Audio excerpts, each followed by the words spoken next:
Hi everyone, it's Butzek, Realtor right here in downtown Vancouver. And the topic of today's video blog is selling tenanted occupied properties. Don't. That's my advice for you. Look, as a realtor, take it from me. If you're thinking about selling it and you've got tenants in there, you really want to work on a solution and have them move out beforehand. And I want to just recap, and I just actually came back from viewing a place tonight, and I met, very, very nice tenants, really lovely people, but, there's three of them there, and they have a lot of stuff, and the place is full of stuff, it's cluttered, it just doesn't show very well.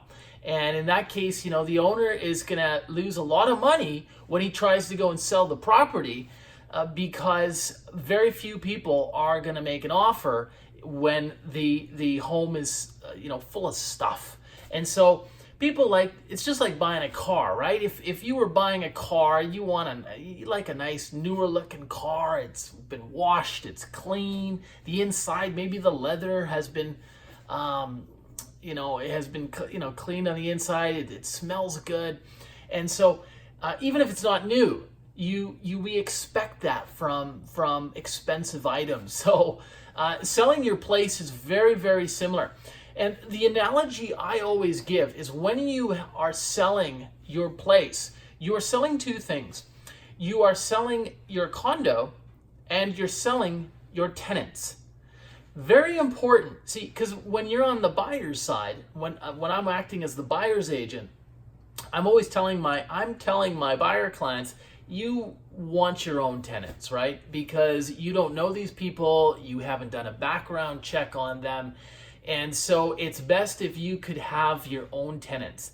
And because you can't just evict someone for no reason, it's probably best to move on and let's go look at a different property where you can pick your own tenants, right? And so that's something you want to be mindful of as a seller.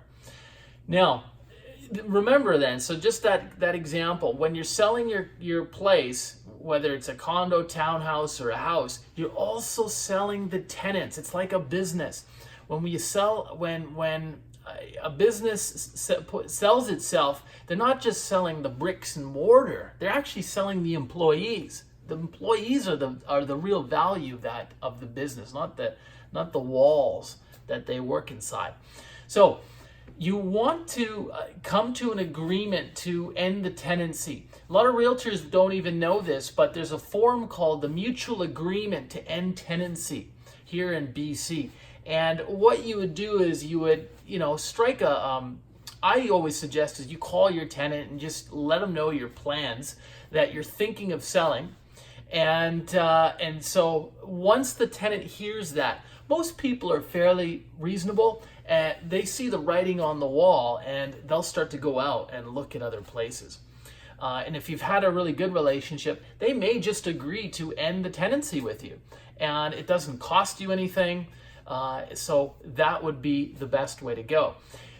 If you can't do that, the next best option might be to negotiate an agreement to end tenancy. So remember now, the law in BC is that if, let's say we're in the middle of March and you reach an agreement to sell your place, you have to give your tenant 2 full months plus the current month. So middle of March takes us to the end of May. That's quite a long time. And in the process, you've got to give 1 free month of rent to the tenant. And so that's a free month of money you lose. So why not just speed the process up and move that month to the front and just pay the tenant out the same amount, whether that's $1,500 or $2,000 or whatever it is. Because I can promise you something, when your place is cleaned, professionally cleaned, vacant, and it maybe even staged, and your realtor, let's say like myself, has access to it, and I can do showings there at 8 o'clock in the morning, 10 o'clock at night, open houses on the weekend, 6 full hours, Saturday to Sunday in total.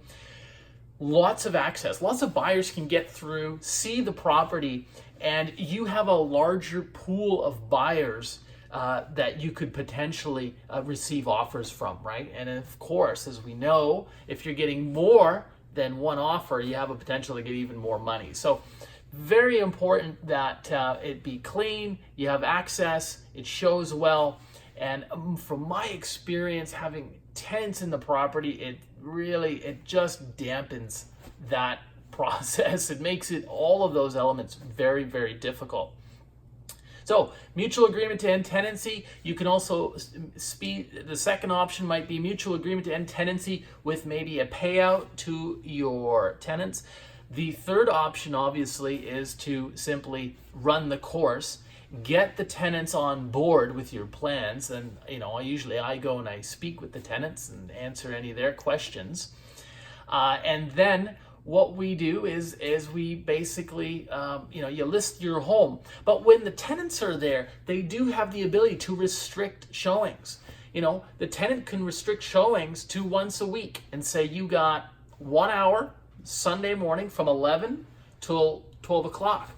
So that's not a very big window. There's not a lot of buyers available for 1 hour Sunday morning. So you can see how that would make a sale a lot harder for you. And if you did find that one lucky buyer, don't be surprised if he lowballs you.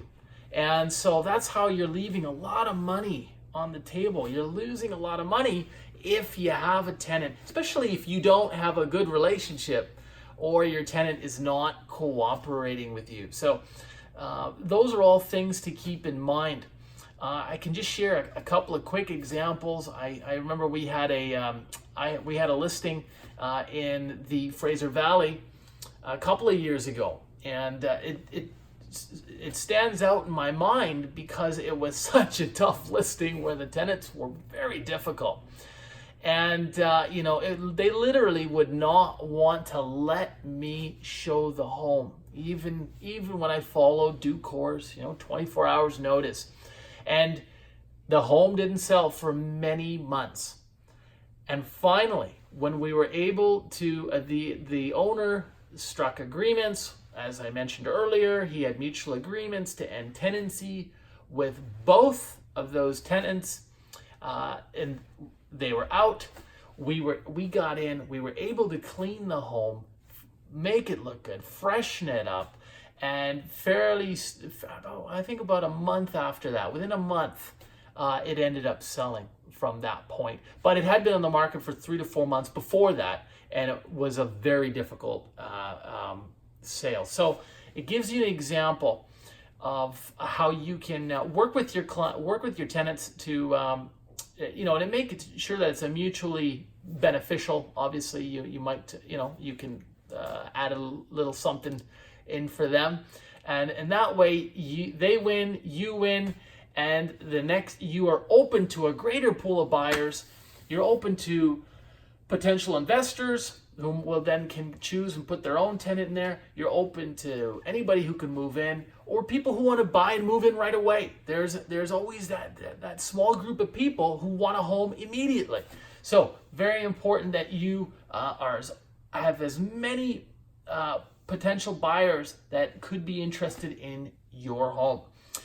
If you have any other thoughts you want to share, you can share that down in the link below. Look forward to hearing your thoughts, and thank you again for tuning in. We'll see you next time.